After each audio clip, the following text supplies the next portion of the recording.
Hello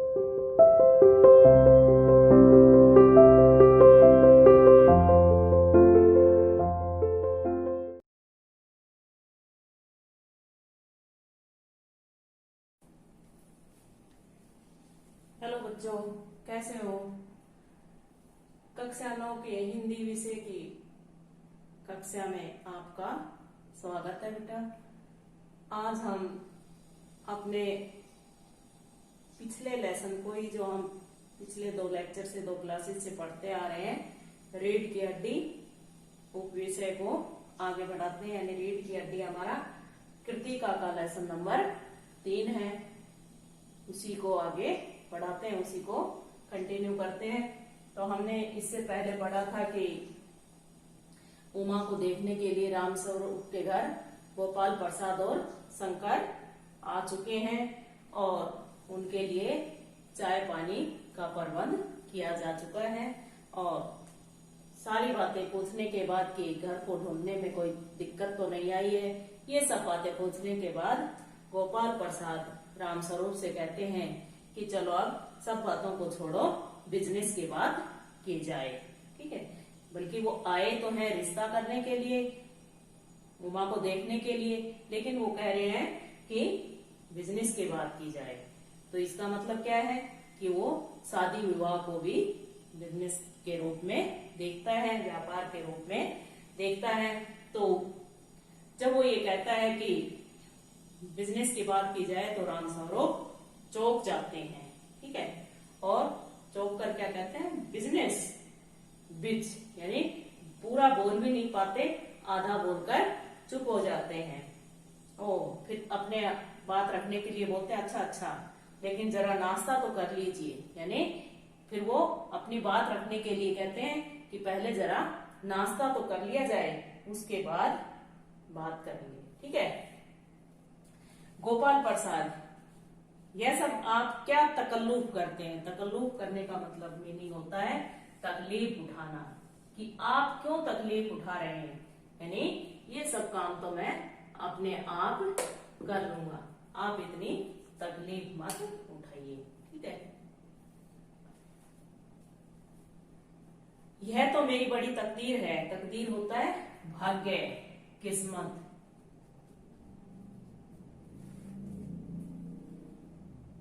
माफ कीजिएगा जरा, अभी हाजिर हुआ। ठीक है, यानी वो कहता है कि ये तो मेरी बड़ी तकदीर है कि आप मेरे लिए तशरीफ लाए, लेकिन मैं किस काबिल, काबिल का मतलब होता है योग्य, क्या मैं इस योग्य हूं, लेकिन ये तो मेरी तकदीर है। गोपाल प्रसाद थोड़ी देर बाद दबी आवाज में, यानी थोड़ी देर रुकता है और फिर बोलता है, आदमी तो भला है, मकान वकान से हैसियत भी बुरी नहीं मालूम होती। यानी लालची हुआ ना, कि वैसे तो भाई बोलचाल का भी अच्छा है, व्यवहार भी अच्छा है और मकान भी अच्छे बना रखे हैं, इसका मतलब थोड़ा सा पैसे वैसे भी हैं। ठीक है, हैसियत होती है औकात, शक्ति, जिसको हम बोलते हैं। ठीक है, पता चले लड़की कैसी है, यानी ये सब चीजें तो हमने देख ली है, लेकिन अब लड़की का और पता चले कि लड़की कैसी है। शंकर जी कुछ खखार कर इधर उधर देखता है, यानी थोड़ा खांसता है और फिर इधर उधर नजर दौड़ाता है। गोपाल प्रसाद, क्यों, क्या हुआ। गोपाल प्रसाद जब शंकर इधर उधर देखता है तो उससे पूछता है कि क्यों, क्या हुआ। शंकर, कुछ नहीं। गोपाल प्रसाद, झुककर क्यों बैठते हो, यानी ऐसे झुककर क्यों बैठे हो, सीधे होकर बैठो, ब्याह तय करने आए हो, कमर सीधी करके बैठो, यानी रिश्ता पक्का करने के लिए आए हो, तो इसलिए सीधे होकर बैठो। तुम्हारे दोस्त ठीक कहते हैं कि शंकर की बैकबोन होती है रीढ़ की हड्डी। इतने में बाबू राम स्वरूप आते हैं, हाथ में चाय की ट्रे लिए हुए मेज पर रख देते हैं। यानी वो चाय लाते हैं और उसे मेज पर रख देते हैं। ठीक है, गोपाल प्रसाद, आखिर आप माने नहीं, यानी इतनी तकलीफ क्यों उठाई। राम स्वरूप चाय प्याले में डालते हुए हंसता है, आपको विलायती चाय पसंद है या हिंदुस्तानी, यानी आप कौन सी चाय पीते हैं। गोपाल प्रसाद, नहीं नहीं साहब, मुझे आधा दूध आधी चाय दीजिए, यानी मैं तो आधा दूध और आधी चाय पीता हूँ, ठीक है, इसलिए मुझे तो आधा दूध दो और आधी, दोनों को मिलाकर मैं अपने आप चाय बना लूंगा। और जरा चीनी ज्यादा डालिएगा, यानी चीनी कम नहीं होनी चाहिए, चाय में चीनी अधिक हो। कुछ लोग बहुत मीठा पीते हैं, कुछ लोग फीका पीते हैं, तो कहते हैं कि चाय में चीनी अधिक हो। मुझे तो भाई ये नया फैशन पसंद नहीं है। फैशन जो होता है, रिवाज, चलन, कि आजकल का जो फैशन है ये मुझे बिल्कुल पसंद नहीं है। एक तो वैसे ही चाय में पानी काफी होता है, यानी जो फीकी चाय पीते हैं उनके लिए कहता है कि एक तो चाय में वैसे ही पानी होता है और फिर ऊपर से मीठा भी ना डाले, चीनी भी ना डाले, तो मुझे तो ये आजकल का फैशन अच्छा नहीं लगता है। और फिर चीनी भी नाम के लिए डाली जाए तो जायका क्या रहेगा? जायका का मतलब होता है स्वाद, फिर उसका टेस्ट क्या रहेगा? अगर चीनी भी कम डालेंगे तो फिर उसका टेस्ट भी अच्छा नहीं रहेगा। राम स्वरूप कहते तो आप सही है, राम स्वरूप कहते हैं कि आप ये बात तो बिल्कुल सही कह रहे हैं। प्याला पकड़ाते हुए शंकर हकार कर, सुना है सरकार अब ज्यादा चीनी लेने वालों पर टैक्स लगाएगी, यानी वो आपस में मजाक करते हैं। गोपाल प्रसाद चाय पीते हुए, सरकार जो चाहे सो कर ले, पर अगर आमदनी होती है आय करनी है तो सरकार को बस एक ही टैक्स लगाना चाहिए, यानी सरकार को अगर अपनी इनकम करनी है तो एक ही टैक्स लगाना चाहिए। राम स्वरूप शंकर को प्याला पकड़ाते वह क्या, यानी वो कौन किस चीज पर लगाए वो टैक्स? गोपाल प्रसाद खूबसूरती पर, यानी सुंदरता पर। सभी अपने आप को खूबसूरत मानते हैं, तो इसलिए इस पर अगर कोई टैक्स लगाए सरकार तो खूब इनकम होगी। मजाक नहीं साहब, यह ऐसा टैक्स है जनाब की देने वाले चू भी न करेंगे, यानी कोई अपने आप को बदसूरत नहीं मानेगा, सब अपने आप को सुंदर बताएंगे, इसलिए इस टैक्स को भरने के लिए कोई भी मना नहीं करेगा। बस शर्त यह है कि हर एक औरत पर यह छोड़ दिया जाए कि वह अपनी खूबसूरती के स्टैंडर्ड के माफिक अपने ऊपर टैक्स तय कर ले। स्टैंडर्ड क्या होता है? स्टैंडर्ड होता है गुणवत्ता, यानी अपनी हैसियत, अपनी गुणवत्ता के हिसाब से कि वो बताएं कि मैं कितनी सुंदर हूं, यानी मैं सबसे सुंदर हूं तो मैं सबसे ज्यादा टैक्स दूं, वो अपने आप ही तय कर ले अपने ऊपर। फिर देखिए सरकार की कैसी आमदनी बढ़ती है। राम स्वरूप जोर से हंसते हुए, वाह वाह, खूब सोचा आपने, वाकई मतलब वास्तव में आजकल ये खूबसूरती का सवाल भी बेढब हो गया है, यानी बिगड़ गया है। हम लोगों के जमाने में तो यह कभी उठता भी नहीं था, यानी ये सवाल कभी नहीं उठता था, सुंदरता बदसूरती कुछ नहीं होता था, सब कोई मतलब ही नहीं था, कोई सवाल ही नहीं होता था इन सब के बारे में। तो गोपाल प्रसाद समोसा उठाते हुए, कभी नहीं साहब, कभी नहीं। राम स्वरूप शंकर की तरफ मुखातिब होकर, यानी फिर शंकर की तरफ देखकर क्या बोलते हैं, आपका क्या ख्याल है शंकर बाबू? यानी शंकर से पूछते हैं कि आपका क्या ख्याल है इस बारे में। शंकर किस मामले में? राम स्वरूप यही कि शादी तय करने में खूबसूरती का हिस्सा कितना होना चाहिए, यानी जब हम शादी तय करें तो सुंदरता को अहमियत दें या फिर गुणवत्ता को अहमियत दें, यानी उसके गुणों को, उनकी योग्यता को देखें या उसकी सुंदरता को देखें।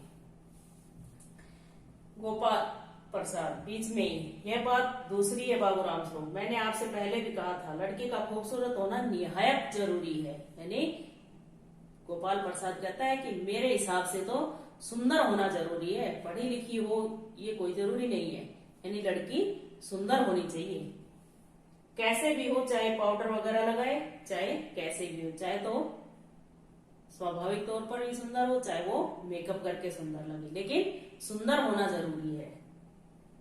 बात यह है कि आप मान भी जाए मगर घर की औरतें तो राजी नहीं होती, यानी हम और आप मान जाए लेकिन घर में जो महिलाएं हैं वो इस बात पर राजी नहीं होती कि बहुत सुंदर ना हो। आपकी लड़की तो ठीक है, यानी गोपाल प्रसाद कहते हैं कि आपकी लड़की तो, यानी उमा तो उनको सुंदर लगी। राम स्वरूप जी हाँ, वह तो अभी आप देख लीजिएगा, यानी आप ही देख लीजिएगा, वो तो आप ही बताइए सुंदर है कि नहीं। गोपाल प्रसाद, देखना क्या, जब आपसे इतनी बातचीत हो चुकी तब यह रस्म ही समझिए, यानी अब इतनी बात कर ही ली तो अब देखना क्या है, यानी हाँ पक्की समझिए, यानी रिश्ता पक्का समझिए। राम स्वरूप हंसता है, यह तो आपका मेरे ऊपर भारी एहसान है, यानी ये तो मेरे ऊपर बहुत बड़ा एहसान है जो आपने मेरी बेटी का रिश्ता स्वीकार कर लिया। गोपाल प्रसाद, और जायजा, जायजा होता है जन्म पत्री, जैसे आजकल कुंडली मिलाते हैं रिश्ता तय करते हैं तो गोपाल प्रसाद पूछता है कि जायजा जन्म पत्री तो मिल ही गया होगा। राम स्वरूप जी, जायजे का मिलना क्या मुश्किल बात है, ठाकुर जी के चरणों में रख दिया, बस खुद में खूब मिला हुआ समझिए, यानी भाई पंडित जी को जितनी दक्षिणा देंगे उतना ही अच्छा मिला देगा वो तो इसलिए भगवान के चरणों में रखो और अपने आप मिल जाएगा। गोपाल प्रसाद, यह ठीक कहा आपने, बिल्कुल ठीक, लेकिन हाँ यह जो मेरे कानों में भनक पड़ी है यह तो गलत है ना, यानी मैंने कुछ सुना है, ये क्या बात सही है यार, ये तो गलत ही होगी। राम स्वरूप, चुप कर, क्या? गोपाल प्रसाद, यह पढ़ाई लिखाई के बारे में, जी हाँ साफ बात है साहब, हमें ज्यादा पढ़ी लिखी लड़की नहीं चाहिए, मेम साहब तो रखनी नहीं, यानी हमने तो कोई मेम साहब तो बनानी नहीं है, यानी घर का कामकाज तो करना ही है, ऐसे तो है नहीं कि हमने नौकरी करवानी है, तो इसलिए ज्यादा पढ़ी लिखी की जरूरत नहीं है, बस हद से हद मैट्रिक पास होनी चाहिए, क्यों शंकर? राम शंकर, जी हाँ कोई नौकरी तो करानी नहीं है, यानी शंकर भी कहता है कि कोई नौकरी तो करवानी नहीं है, इसलिए बस 10 पढ़ी लिखी होनी चाहिए।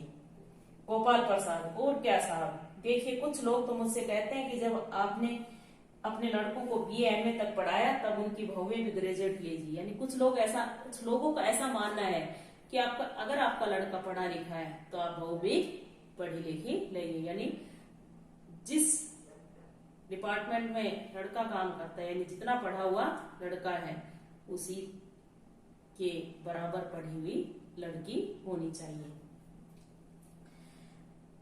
तो भला पूछे नकल के ठेकेदारों से कि क्या लड़कों की पढ़ाई और लड़कियों की पढ़ाई एक बात है, यानी गोपाल प्रसाद का मानना है कि लड़के और लड़कियों में अंतर होना चाहिए, यानी लड़के अधिक पढ़े लिखे, ये पढ़ाई का काम तो लड़कों का होता है, पुरुषों का होता है, ठीक है। और उदाहरण भी क्या देता है, अरे मर्दों का काम तो है ही पढ़ना और काबिल होना है, यानी पुरुषों का काम है पढ़कर काबिल होना और औरतों का काम है घर का काम काज करना, ठीक है। अगर औरतें भी वही करने लगी, अंग्रेजी अखबार पढ़ने लगी और पॉलिटिक्स वगैरह पर बहस करने लगी, तब तो हो चुकी गृहस्थी, यानी उनका मानना है कि अगर औरतें ज्यादा पढ़ी लिखी होंगी, पॉलिटिक्स वगैरह करेंगी, नौकरी करेंगी, तो वो घर गृहस्थी नहीं बसा पाएंगी। जनाब, मोर के पंख होते हैं मोरनी के नहीं, शेर के बाल होते हैं शेरनी के नहीं, ये वो उदाहरण पेश करता है कि मोर के पंख होते हैं मोरनी के नहीं, यानी मोर तो पुरुष का प्रतीक है और मोरनी महिला का। राम स्वरूप, जी हाँ, और मर्द के दाढ़ी होती है औरत के नहीं, यानी ये आपस में वो उदाहरण पेश करते हैं, ठीक है बेटा। शंकर भी हंसता है मगर गोपाल प्रसाद गंभीर हो जाते हैं। गोपाल प्रसाद, हाँ हाँ वह भी सही है, कहने का मतलब यह है कि कुछ बातें दुनिया में ऐसी हैं जो सिर्फ मर्दों के लिए हैं और ऊंची तालीम भी ऐसी चीजों में से एक है, यानी कुछ बातें ऐसी हैं जो केवल पुरुषों के लिए है और उनमें से ये जो शिक्षा है ये भी पुरुषों के लिए ही होनी चाहिए, ठीक है बेटा। आज के लिए इतना ही होता है, इसी को ध्यान से पढ़िएगा और जो अभ्यास के प्रश्न उत्तर लिखवाए जाए उन्हें अपनी फेयर कॉपी में लिखिए और याद कीजिए। धन्यवाद।